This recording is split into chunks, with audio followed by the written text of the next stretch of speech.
A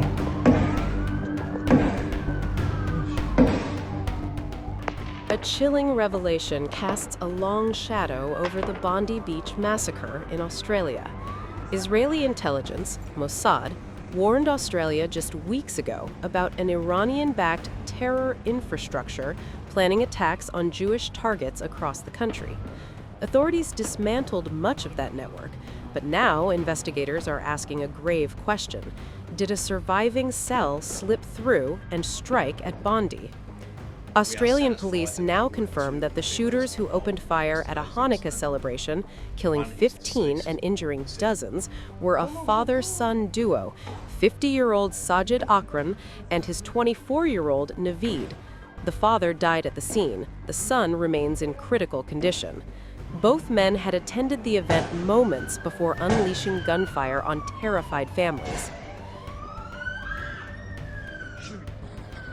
40 victims remain in hospital, 2 of them police officers fighting to recover. The ages of the wounded range from children as young as 10 to elderly survivors in their 80s. Around 1,000 people had gathered at the beachfront park for a Hanukkah event meant to celebrate light before it was swallowed by darkness.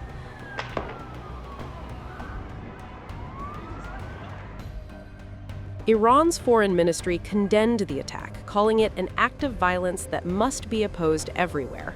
But this comes after years of accusations that Tehran uses criminal intermediaries to target Jewish and Israeli sites abroad, accusations Australia echoed when it expelled Iran's ambassador last year. Australian and Israeli intelligence sources confirmed they are examining whether the Bondi shooters acted alone or as part of a broader foreign-backed effort. Israeli officials say if a state actor is involved, Iran is the primary suspect, with Hezbollah, Hamas, and Lashkar-e-Taiba also under scrutiny. The Bondi massacre is the most severe in a series of anti-Semitic incidents striking Australia since the Gaza war began in 2023.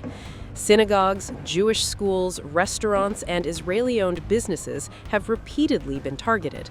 Prime Minister Netanyahu even warned Australia that rising anti-Semitism could escalate into violence.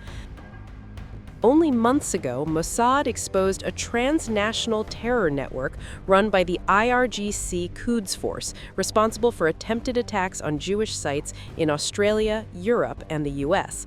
Led by Commander Sardar Amar, the network expanded operations after the October 7 Hamas attack, and investigators are determining whether Bondi was their latest target.